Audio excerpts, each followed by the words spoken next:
Literature Whiz presents Romeo and Juliet, by William Shakespeare. Analysis. Prologue. The chorus serves as an introduction to Romeo and Juliet. We are provided with information about where the play takes place and given some background information about its principal characters. The obvious function of the prologue as an introduction to the Verona of Romeo and Juliet can obscure its deeper, more important function.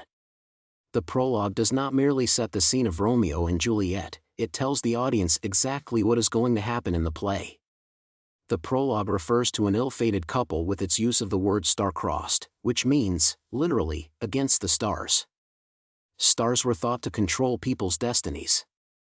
But the prologue itself creates this sense of fate by providing the audience with the knowledge that Romeo and Juliet will die even before the play has begun. The audience therefore watches the play with the expectation that it must fulfill the terms set in the prologue. The structure of the play itself is the fate from which Romeo and Juliet cannot escape. Act 1, Scene 1. In an opening full of rousing action that is sure to capture the audience's attention, and designed partly for that purpose, Shakespeare provides all the background information needed to understand the world of the play. In the brawl, he portrays all of the layers of Veronese society, from those lowest in power, the servants, to the prince, who occupies the political and social pinnacle. He further provides a characterization of Benvolio as thoughtful and fearful of the law, Tybalt as a hothead, and Romeo as distracted and lovelorn, while showing the deep and long-standing hatred between the Montagues and Capulets. At the same time, Shakespeare establishes some of the major themes of the play. The opening of Romeo and Juliet is a marvel of economy, descriptive power, and excitement. The origin of the brawl, rife as it is with sexual and physical bravado, introduces the important theme of masculine honor. Masculine honor does not function in the play as some sort of stoic indifference to pain or insult. In Verona, a man must defend his honor whenever it is transgressed against, whether verbally or physically. This concept of masculine honor exists through every layer of society in Verona, from the servants on up to the noblemen. It animates Samson and Gregory as much as it does Tybalt. Act 1, Scene 2. This scene introduces Paris as Capulet's pick for Juliet's husband and also sets into motion Romeo and Juliet's eventual meeting at the feast. In the process, the scene establishes how Juliet is subject to parental influence. Romeo might be forced into fights because of his father's enmity with the Capulets, but Juliet is far more constrained. Regardless of any inter-family strife, Juliet's father can force her to marry whomever he wants. Such is the difference between being a man and woman in Verona. It might seem worse to be caught up in the violence of a brawl, but Juliet's status as a young woman leaves her with no power or choice in any social situation. Like any other female in this culture, she will be passed from the control of one man to another. In this scene, Capulet appears to be a kind-hearted man. He defers to Juliet's ability to choose for herself. My will to her consent is but a part, January 2nd, 15. But his power to force her into a marriage if he feels it necessary is implicitly present.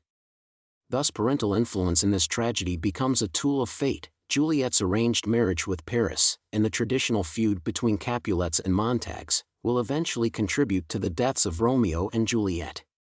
The forces that determine their fate are laid in place well before Romeo and Juliet even meet. Act 1, Scene 3. 3 scenes into the play, the audience finally meets the second title character. Thematically, this scene continues to develop the issue of parental influence, particularly the strength of that influence over girls. Lady Capulet, herself a woman who married at a young age, offers complete support for her husband's plan for their daughter, and puts pressure on Juliet to think about Paris as a husband before Juliet has begun to think about marriage at all. Juliet admits just how powerful the influence of her parents is when she says of Paris, "I'll look to like, looking liking move, / but no more deep will I end art mine eyes / than your consent gives strength to make it fly." 1.3.100, 101.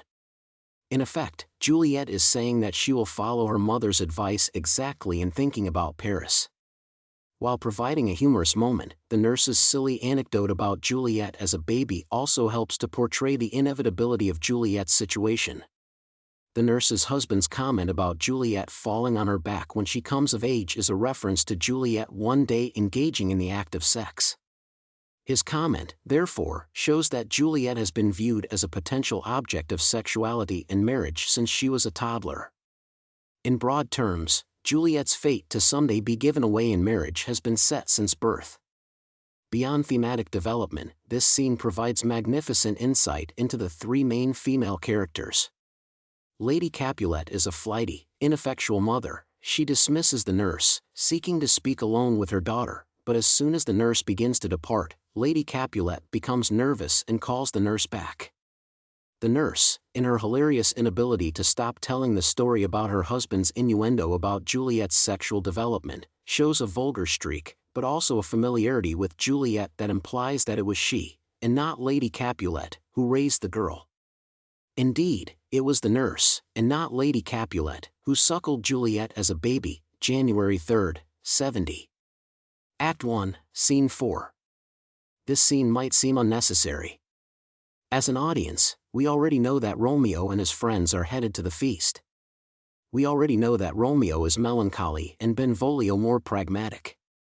The inclusion of this scene does not directly offer plot exposition or plot progression. However, the scene does augment the general sense of fate through Romeo's statement of belief that the night's events will lead to untimely death. The audience, of course, knows that he will suffer an untimely death. When Romeo gives himself up to "He that hath the steerage of my course," the audience feels fate take a tighter grasp on him. 1.4.112. This scene also serves as an introduction to the clever, whirling, entrancing Mercutio. Spinning wild puns left and right, seeming to speak them as freely as others breathe, Mercutio is established as a friend who can, gently or not, mock Romeo as no one else can. Though thoughtful, Benvolio does not have the quick wit for such behavior. With his wild speech and laughter, Mercutio is a man of excess. But his passions are of another sort than those that move Romeo to love and Tybalt to hate. Romeo's and Tybalt's passions are founded upon the acceptance of two different ideals trumpeted by society, the poetic tradition of love and the importance of honor. Mercutio believes in neither. In fact, Mercutio stands in contrast to all of the other characters in Romeo and Juliet because he is able to see through the blindness caused by wholehearted acceptance of the ideals sanctioned by society. He pokes holes in Romeo's rapturous adoption of the rhetoric of love just as he mocks Tybalt's fastidious adherence to the fashions of the day. It is no accident that Mercutio is the master punner in this play. A pun represents slippage, or twist, in the meaning of a word. That word, which previously meant one thing, now suddenly is revealed to have additional interpretations, and therefore becomes ambiguous.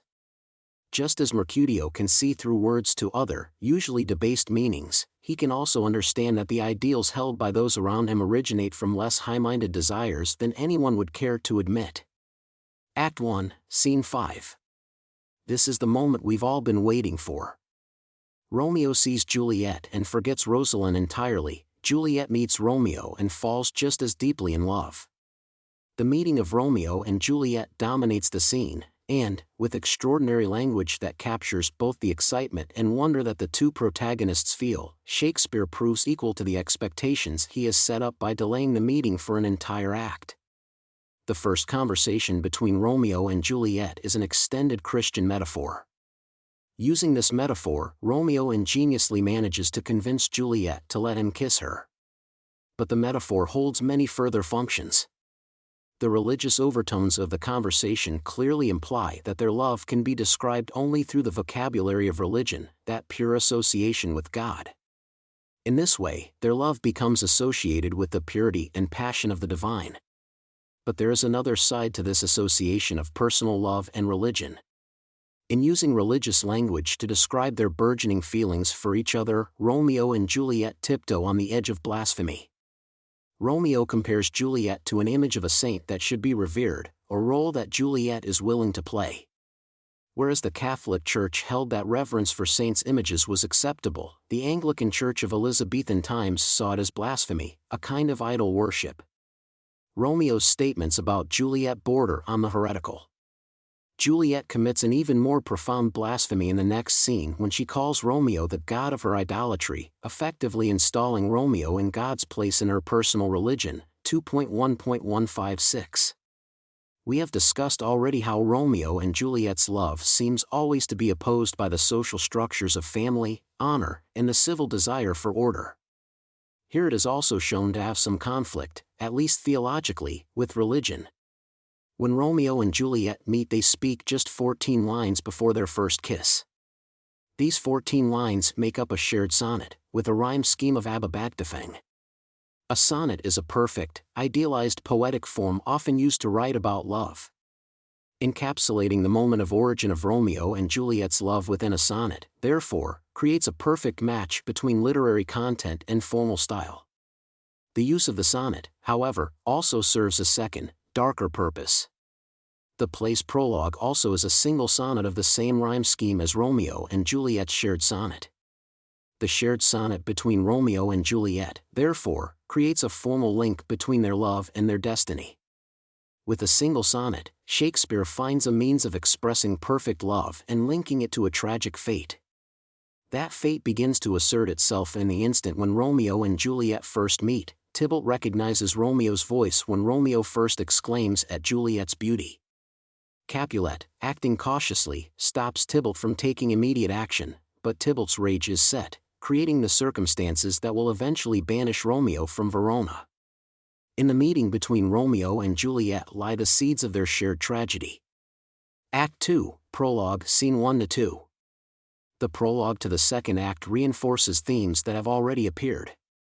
One love has been replaced by another through the enchanting power of the charm of looks, and the force of parental influence stands in the way of the lover's happiness.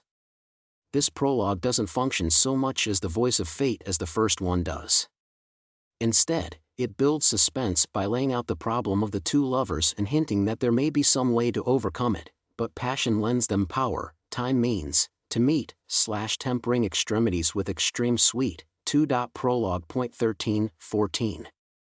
Act 2 is the happiest and least tragic act in the play. In it, Shakespeare devotes himself to exploring the positive, joyful, and romantic aspects of young love. Scene 2, the balcony scene, so called because it is often staged with Juliet on a balcony, though the stage directions suggest only that she is at a window above Romeo, is one of the most famous scenes in all of theater, owing to its beautiful and evocative poetry. Shakespeare plumbs the depths of the young lovers' characters, and captures the subtleties of their interaction, as in Juliet's struggle between the need for caution and an overpowering desire to be with Romeo. Many of the most important scenes in Romeo and Juliet, such as the balcony scene, take place either very late at night or very early in the morning, since Shakespeare must use the full length of each day in order to compress the action of the play into just 4 days. Shakespeare exploits the transition between day and night with a recurring light/dark motif, sometimes drawing a sharp distinction between night and day, at other times blurring the boundaries between them. Romeo's long, impassioned description of Juliet in the balcony scene is an example of this theme. Romeo imagines that Juliet is the sun, rising from the east to banish the night. In effect, he says that she is transforming night into day. Romeo is of course speaking metaphorically here. Juliet is not the sun, and it is still night in the orchard. But Romeo states the comparison with such devotion that it should be clear to the audience that, for him, it is no simple metaphor. For Romeo, Juliet is the sun, and it is no longer night. Here is an example of the power of language to briefly transform the world, in the service of love. Act 2, Scenes 3-4. In this scene, we are introduced to Friar Lawrence as he meditates on the duality of good and evil that exists in all things.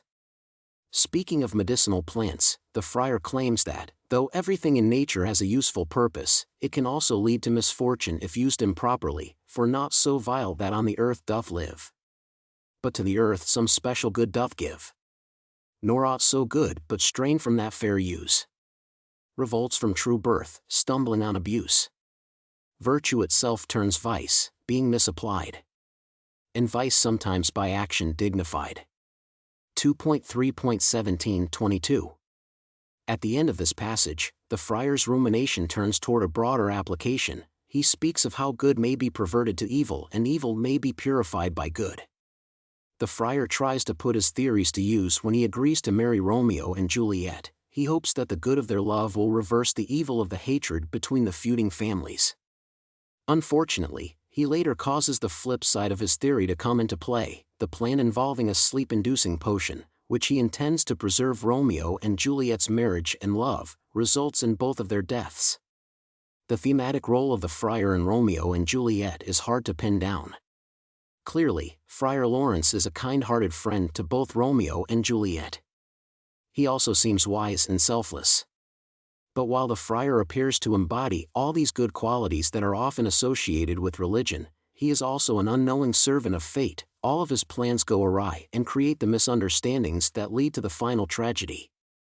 Friar Lawrence also returns the specter of Rosalind to the play.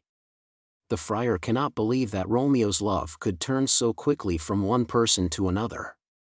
Romeo's response, that Juliet returns his love while Rosalind did not, hardly provides evidence that Romeo has matured.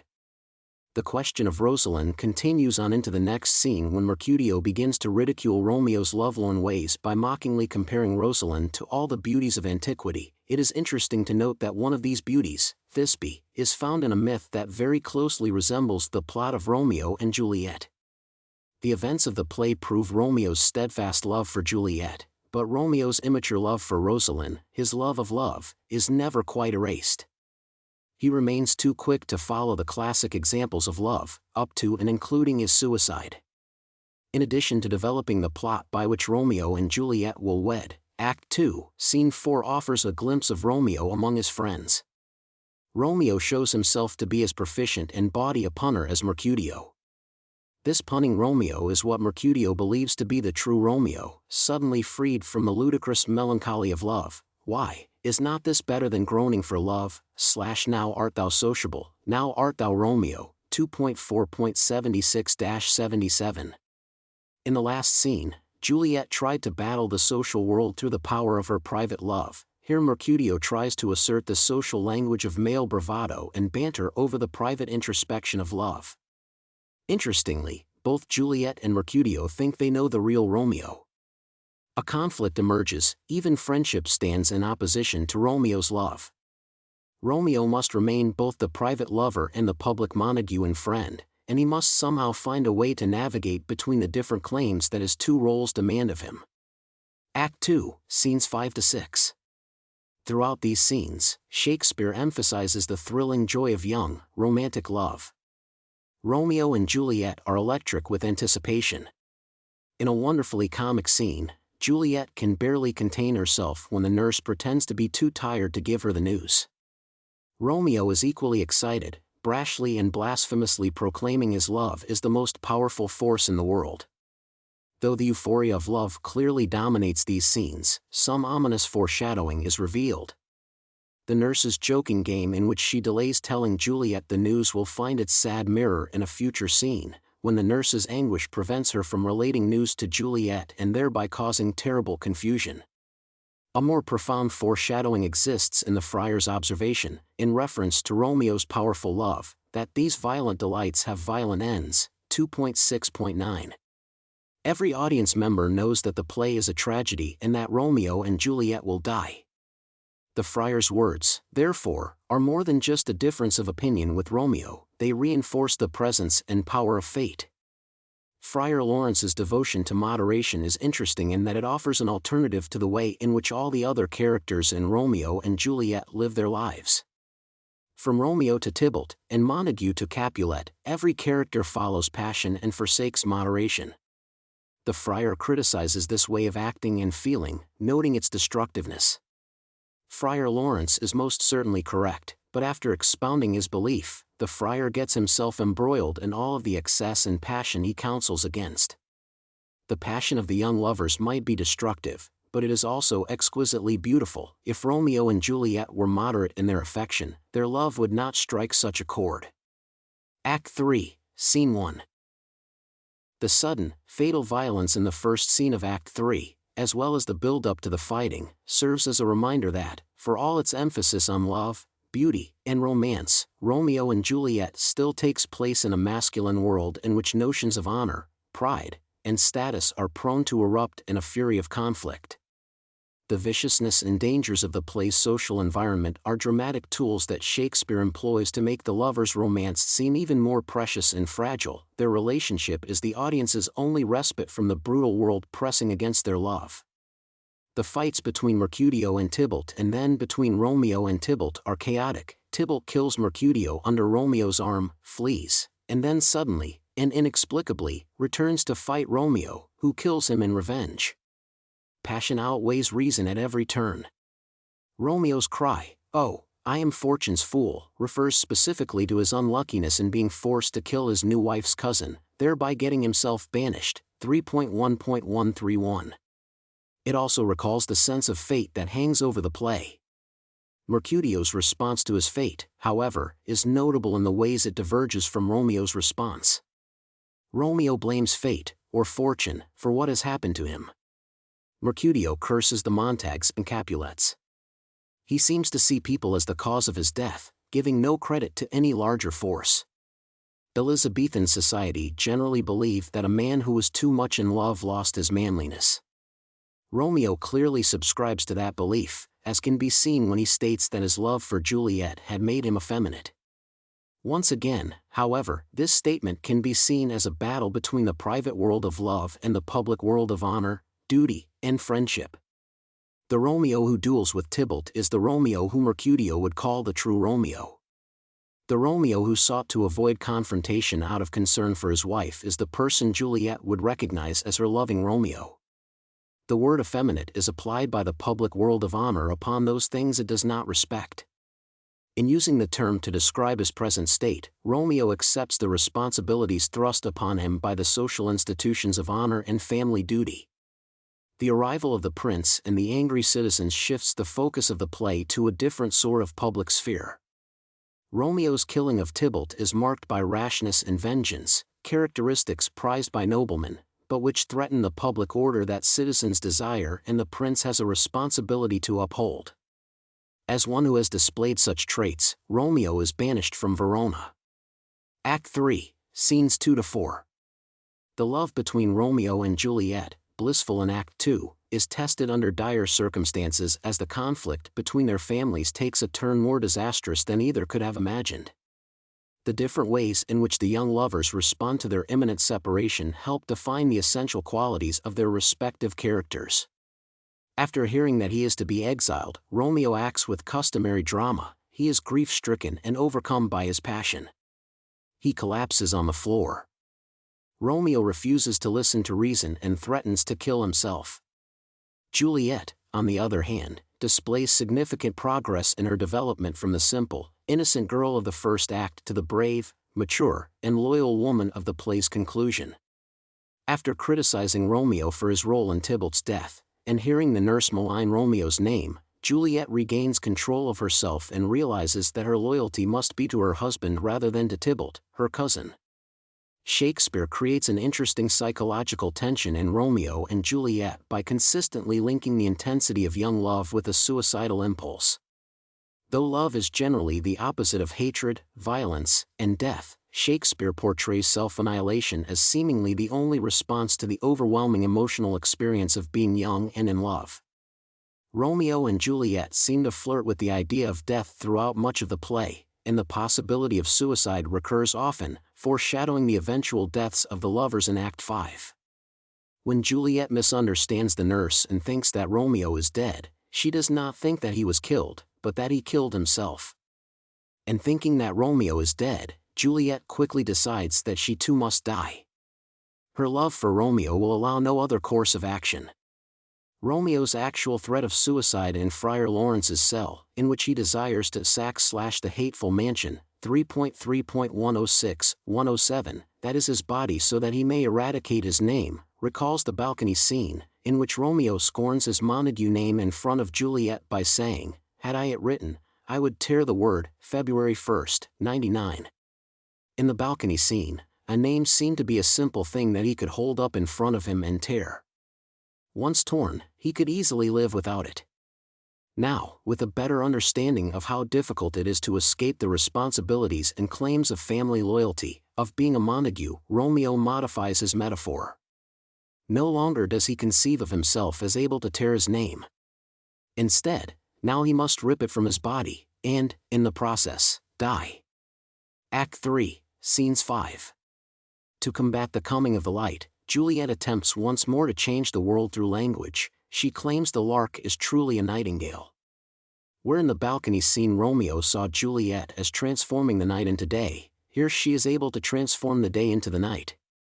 But just as their vows to throw off their names did not succeed in overcoming the social institutions that have plagued them, they cannot change time. As fits their characters, it is the more pragmatic Juliet who realizes that Romeo must leave. He is willing to die simply to remain by her side.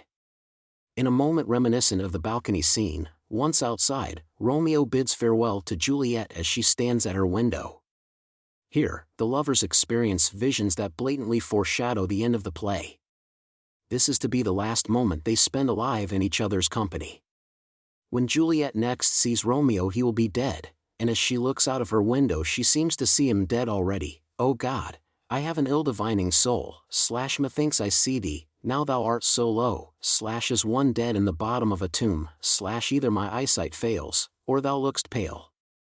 In the confrontation with her parents after Romeo's departure, Juliet shows her full maturity. She dominates the conversation with her mother, who cannot keep up with Juliet's intelligence and therefore has no idea that Juliet is proclaiming her love for Romeo under the guise of saying just the opposite. Her decision to break from the counsel of her disloyal nurse, and in fact to exclude her nurse from any part in her future actions, is another step in her development. Having a nurse is a mark of childhood. By abandoning her nurse and upholding her loyalty toward her husband, Juliet steps fully out of girlhood and into womanhood. Shakespeare situates this maturation directly after Juliet's wedding night, linking the idea of development from childhood to adulthood with sexual experience. Indeed, Juliet feels so strong that she defies her father, but in that action she learns the limit of her power. Strong as she might be, Juliet is still a woman in a male-dominated world. One might think that Juliet should just take her father up on his offer to disown her and go to live with Romeo in Mantua. That is not an option. Juliet, as a woman, cannot leave society, and her father has the right to make her do as he wishes. Though defeated by her father, Juliet does not revert to being a little girl. She recognizes the limits of her power and, if another way cannot be found, determines to use it. For a woman in Verona who cannot control the direction of her life, suicide, the brute ability to live or not live that life, can represent the only means of asserting authority over the self. Act 4, Scenes 1-2. Friar Lawrence is the wiliest and most scheming character in Romeo and Juliet. He secretly marries the two lovers, spirits Romeo to Mantua, and stages Juliet's death. The friar's machinations seem also to be tools of fate.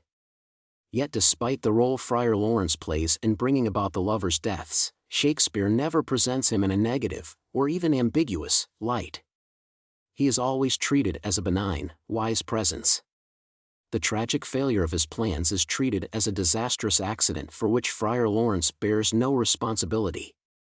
In contrast, it is a challenge to situate Paris along the play's moral continuum. He is not exactly an adversary to Romeo and Juliet, since he never acts consciously to harm them or go against their wishes. Like almost everyone else, Paris knows nothing of their relationship. Paris's feelings for Juliet are also a subject of some ambiguity, since the audience is never allowed access to his thoughts. Later textual evidence does indicate that Paris harbors a legitimate love for Juliet, and though he arrogantly assumes Juliet will want to marry him, Paris never treats her unkindly. Nevertheless, because she does not love him, marrying Paris represents a real and frightening possibility for Juliet. Act 4, Scenes 3-4. Once again, Juliet demonstrates her strength. She comes up with reason after reason why drinking the sleeping potion might cause her harm, physical or psychological, but chooses to drink it anyway. In this action she not only attempts to circumvent the forces that obstruct her relationship with Romeo, she takes full responsibility for herself. She recognizes that drinking the potion might lead her to madness or to death. Drinking the potion, therefore, constitutes an action in which she takes her life into her own hands, and determines its worth to her. In addition to the obvious foreshadow in Juliet's vision of Tybalt's vengeful ghost, her drinking of the potion also hints at future events. She drinks the potion just as Romeo will later drink the apothecary's poison. In drinking the potion, Juliet not only demonstrates a willingness to take her life into her own hands, but she also goes against what is expected of women and takes action. In their mourning for Juliet, the Capulets appear less as a hostile force arrayed against the lovers and more as individuals. The audience gains an understanding of the immense hopes that the Capulets had placed in Juliet, as well as a sense of their love for her. Similarly, Paris's love for Juliet seems wholly legitimate. His wailing cannot simply be taken as grief over the loss of a wife who might have brought him fortune. It seems more personal than that, more like grief over the loss of a loved one. Many productions of Romeo and Juliet cut the scene depicting Peter and the musicians. Productions do this for good reason. The scene's humor and traded insults seem ill-placed at such a tragic moment in the play. If one looks at the scene as merely comic relief, it is possible to argue that it acts as a sort of caesura, a moment for the audience to catch its breath from the tragedy of Act 4 before heading into the even greater tragedy of Act 5. If one looks at the scene in context with the earlier scenes that include servants, a second argument can be made for why Shakespeare included it. From each scene including servants, we gain a unique perspective of the events going on in the play. Here, in the figure of the musicians, we get a profoundly different view of the reaction of the lower classes to the tragedy of Juliet's death. Initially, the musicians are wary about playing a happy song because it will be considered improper, no matter their explanations.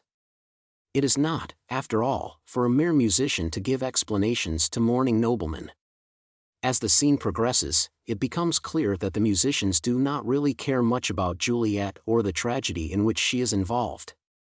They care more about the fact that they are out of a job, and, perhaps, that they will miss out on a free lunch. In other words, this great tragedy, while epic to the Capulets, is still not a tragedy to everyone. Act 5, Scenes 1-2.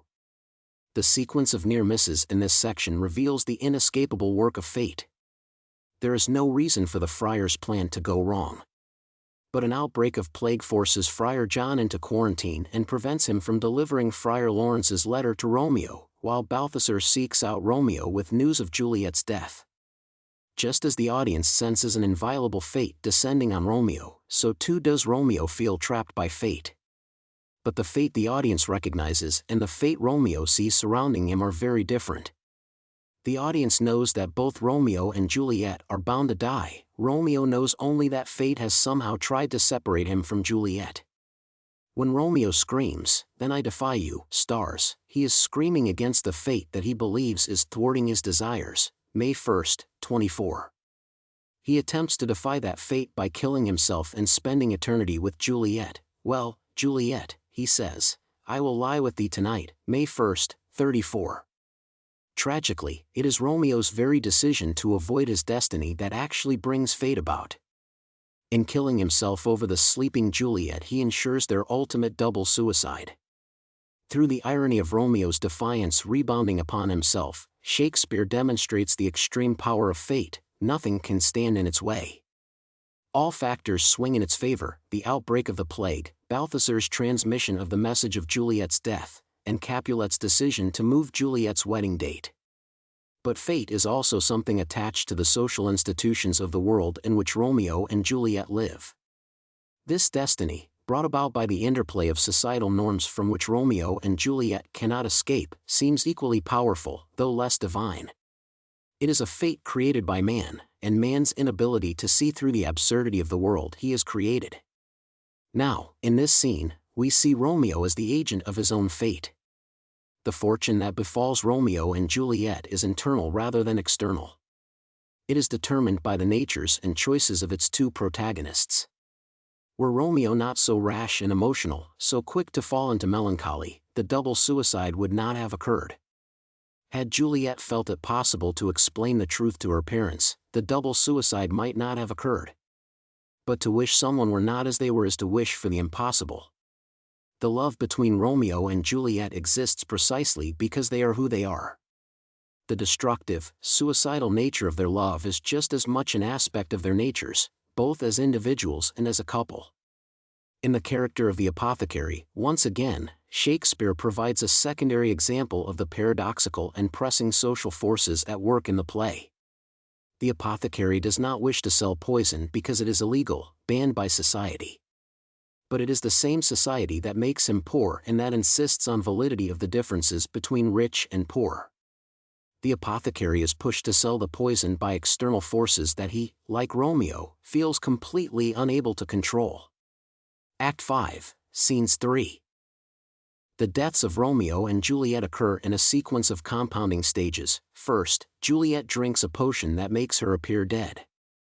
Thinking her dead, Romeo then drinks a poison that actually kills him. Seeing him dead, Juliet stabs herself through the heart with a dagger. Their parallel consumption of mysterious potions lends their deaths a symmetry, which is broken by Juliet's dramatic dagger stroke. Social and private forces converge in the suicides of Romeo and Juliet. Paris, Juliet's would-be husband, challenges Romeo, her actual husband, pitting the embodiments of Juliet's lack of power in the public sphere against her very real ability to give her heart where she wishes. Through the arrival of the prince, the law imposes itself, seeking to restore the peace in the name of social order and government. Montague and Capulet arrive, rehashing family tensions. None of these forces are able to exert any influence on the young lovers. We have seen Romeo and Juliet time and again attempt to reconfigure the world through language so that their love might have a place to exist peacefully. That language, though powerful in the moment, could never counter the vast forces of the social world. Through suicide, the lovers believe they can escape the world that oppresses them. Further, in the final brutality of their deaths, they transfigure that world. The feud between their families ends. Prince Aeschylus, the law, recognizes the honor and value due to the lovers. In dying, love has conquered all, its passion is shown to be the brightest and most powerful. It seems at last that Friar Lawrence's words have come to be, "These violent delights have violent ends and in their triumph die." 2.5.9-10. The intense passion of Romeo and Juliet has trumped all other passions, and in coming to its violent end has forced those other passions, also, to cease.